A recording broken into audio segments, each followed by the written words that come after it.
must go now. Papa! Tiago, go with your mother to the trap. Take this. It will always be your guide. Yes, Papa. We will join you shortly. Xavier, the painting. La maledicción.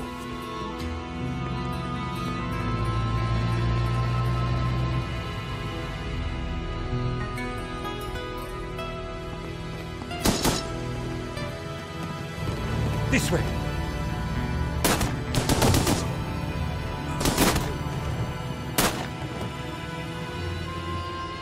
Senora, it is too late. Go. No! Papa!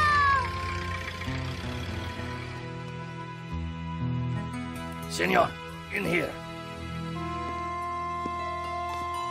Search them.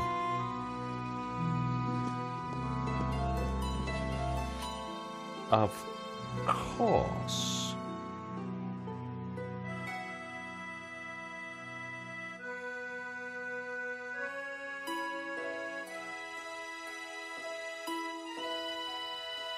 Paris in the spring. Passion, romance, l'amour. I was working in art insurance. It paid the rent, just about. And then, by chance, I met Nico at a private view. You didn't tell me that you were back in Paris, George? We should catch up. Let's have lunch. Nobody move!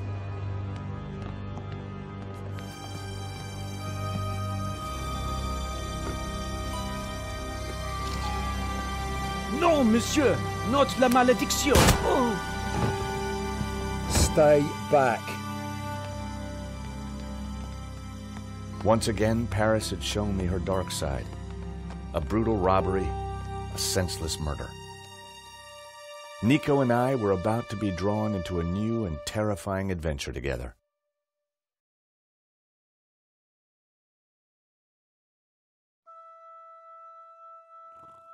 The gallery owner was dead. I guess sometimes playing the hero doesn't pay. My company had insured the exhibition, so I had a crime to solve. The cops would be here soon. I didn't have much time.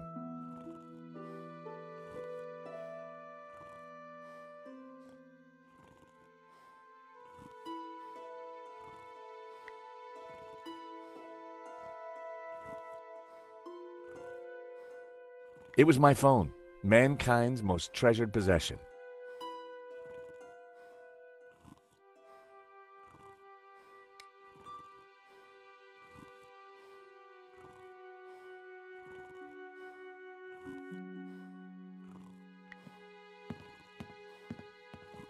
Just $90,000 for this one.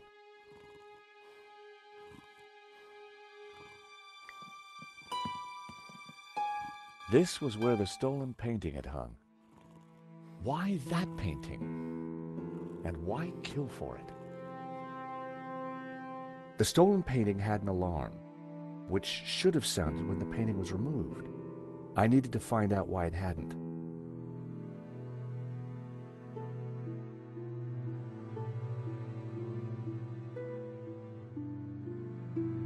I pressed the vibration detector pad. Nothing happened.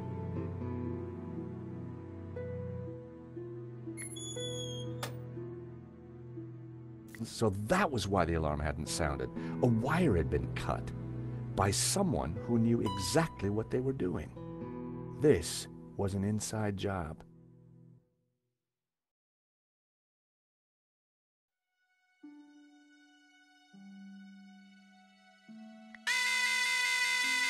The button bypassed the pressure pad system.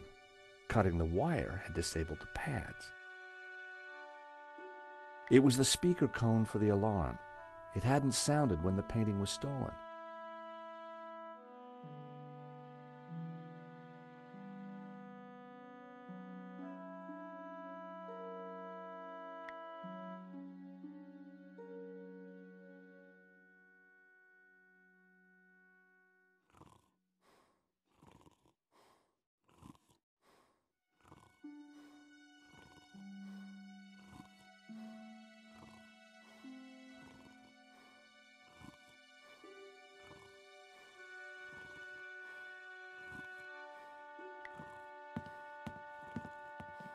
With luck, the security camera had captured the robbery. The cable for the camera ran into the room marked private.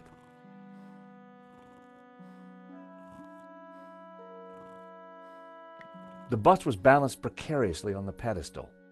I didn't want to knock it off.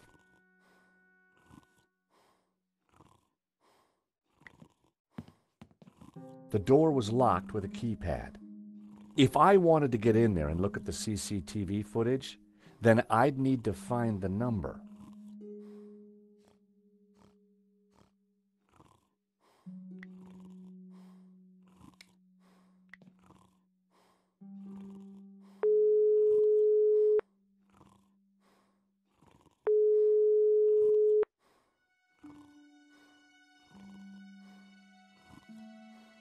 Nico wasn't answering her phone.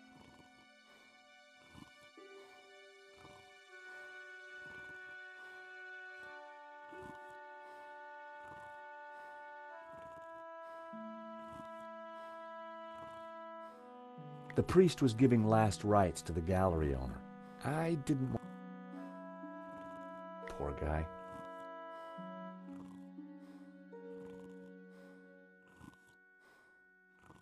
Poor guy. Poor guy.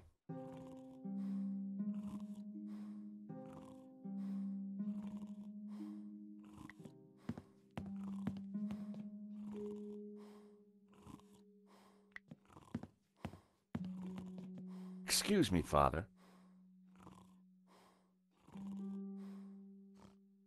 Yes, my son. I'm George Stobart.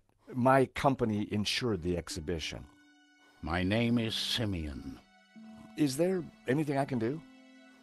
You can pray for his soul. A senseless murder.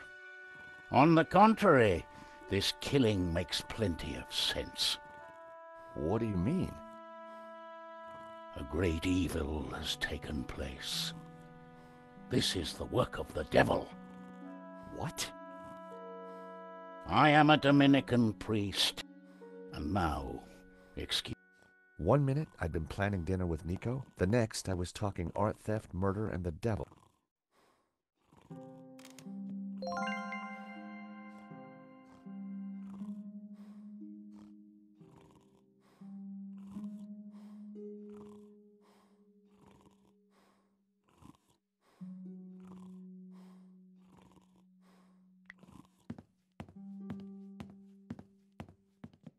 It was Hector Lane, France's greatest art critic.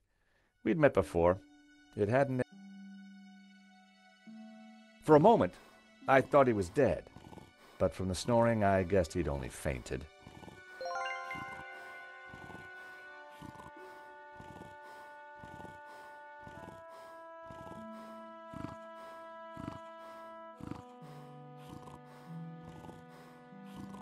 Lane had fainted. I was going to have to find a way to revive him.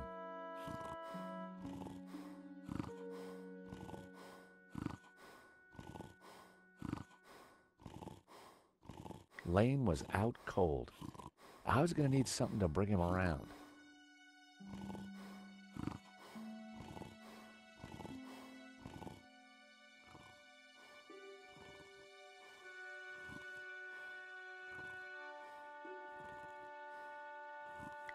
The poster looked old. I didn't want...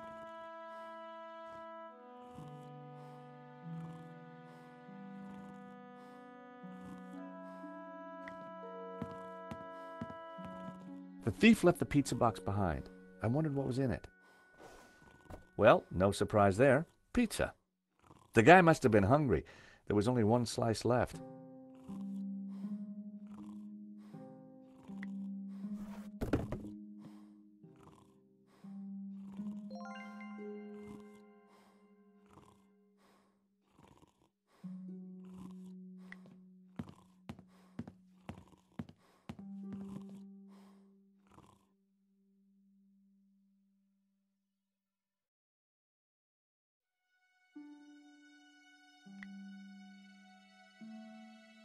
He definitely looked better.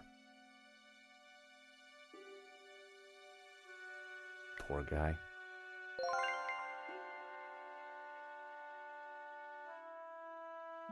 In Henri's pocket was a tiny bottle. It was a bottle of Brett. The label claimed it would wake the beast within.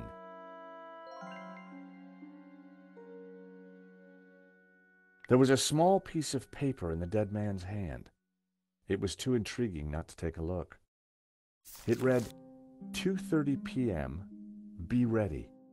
Innocent enough, until I realized that the robbery took place at 2:30 p.m. There was something fishy going on around here, and it wasn't just the canapes. I quickly replaced the note.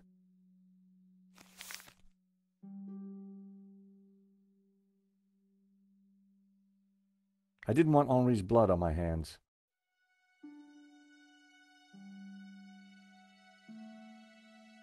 A cryptic note in a bottle of overpowering cologne. No personal effects or anything else of substance. I definitely needed to check out that office.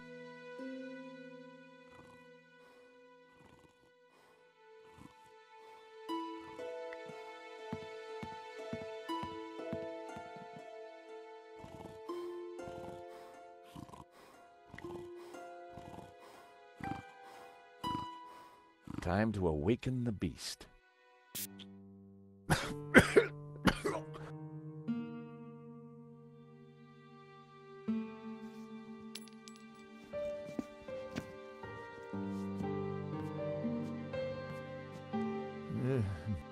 Where am I?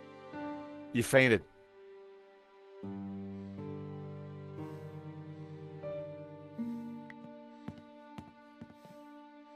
The nail clippers were monogrammed with the letters H.L. Hector Lane. They must have fallen out of his pocket.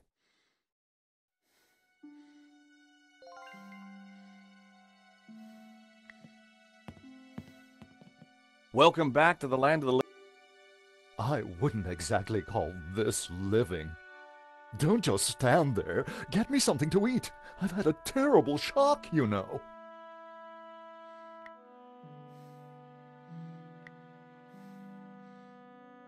I found a slice of pizza. I asked for food, boy, not a cardboard simulacrum. Oh, okay, if you don't want it. I didn't say that. Now give it here.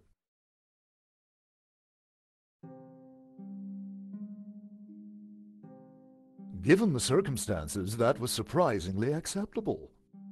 Now, what's been going on? Oh, Henri, is he Dead? Afraid so.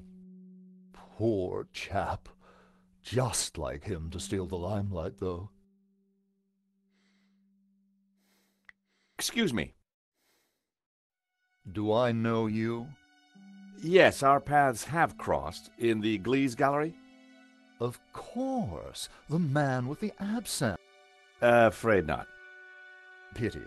I'm sorry, but I'm having trouble remembering your name. I'm George Stobart. I hope you have deep... Could I ask you a few questions, Mr. Fire away. Did you know the gallery owner? Of course. We worked together on the Oh, really?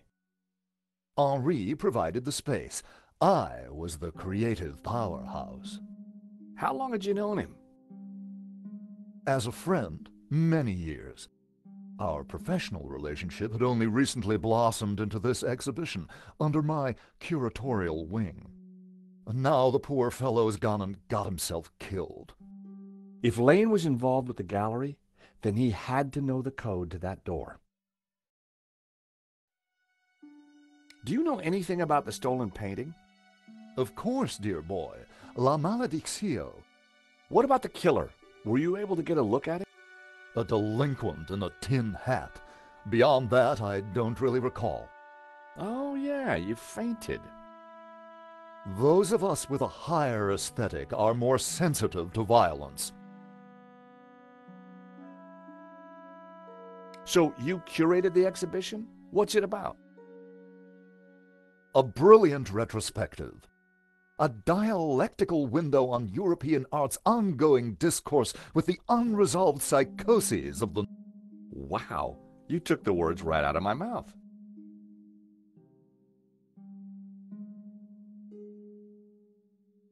So, you help run this place? Maybe you can give me the code to that door. The code to the office? I just thought you might have the number. I do, but I couldn't possibly give you access before the police arrive. I figured I wasn't going to get the door code from Lane by playing nice. I needed to turn the heat up. Mr. Lane, you're really going to have to give me the code to that door. And why, pray, should I do? Because the way the cops will see it, you're the prime suspect. We both know you're innocent, Mr. Lane, but the cops, well, they may not see things so simply. I might be able to get them off your case, but in exchange, I'd like the code for the office door. But that's preposterous. The police would have neither evidence nor motive. Funny you should mention that.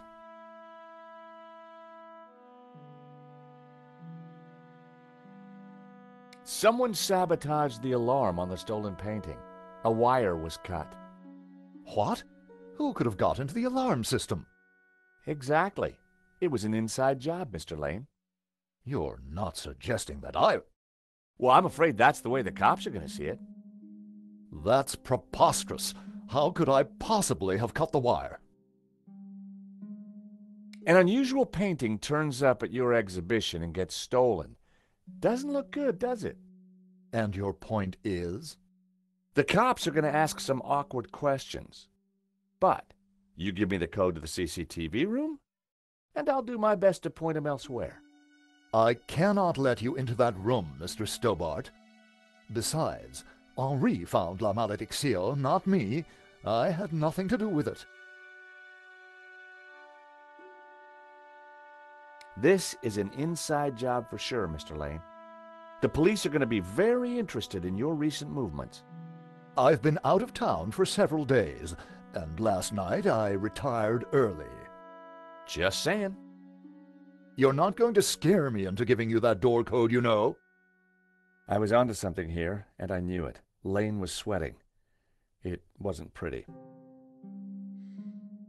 Don't suppose you've changed your mind about giving me that door code? Certainly not. Give me one good reason why I should. I might just do that, Mr. Lane.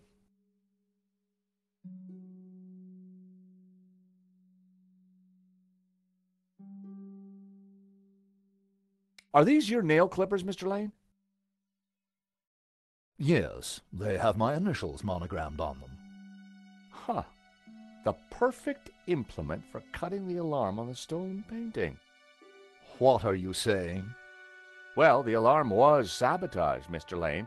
It was an inside job. Are you accusing me? How dare you? I had no reason to kill Henri, no motive whatsoever. Okay, but I don't think the cops will see it like that. And I sure would like that door code.